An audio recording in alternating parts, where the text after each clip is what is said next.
पुरुषोत्तमयोगस्त्रे भगवानुवाच ऊर्ध्वमूलमधस्ताखमस्मत्थं प्राहुरव्ययम्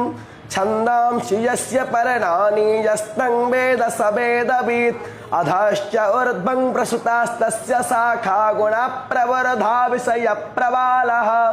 अधश्च मूलान्यनुसन्ततानि कर्मानुबन्धेन मनुष्यलोके नरोपमस्पेह तथोपलभ्यते नन्तो न चार्ति न च सम्प्रतिष्ठा अस्मत्थमेनं सुविरूढमूलमसङ्गशस्त्रेण दृढेन चित्वा तथा पदं तत्परिमार्गितव्यं यस्मिन् गता न निवर्तन्ति भूयः तमेव चाद्यं पुरुषं प्रपद्ये यथा प्रवरति प्रसुता पुराणी निर्माणमोहाजितसङ्गदोषा अध्यात्मनिशस्त्रेण दृढेन चित्वा तथा पदं तत्परिमार्गितव्यं यस्मिन् गता न निवर्तन्ति भूयः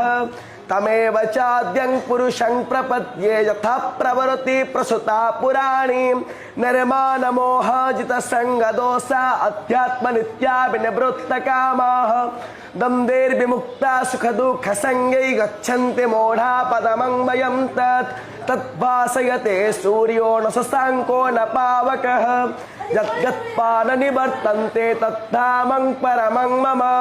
ममैवांशो जीवलोके जीवभूतः सनातन मनसष्ठानीन्द्रियाणि प्रकृतिस्थानि कर्षति शरीरं यदवाप्नोति यच्वा पृच्छ्वात्मतिस्परः गृहेत्वैतानि संयाति वायुगन्धानि वासयात् श्रोत्रं चक्षुस्पर्शनं च रसनं घ्राणमेव च अधिष्ठाय मनश्चाय विषयानुपसेवते उत्क्रामन्तस्थितं वापि भुञ्जानं वा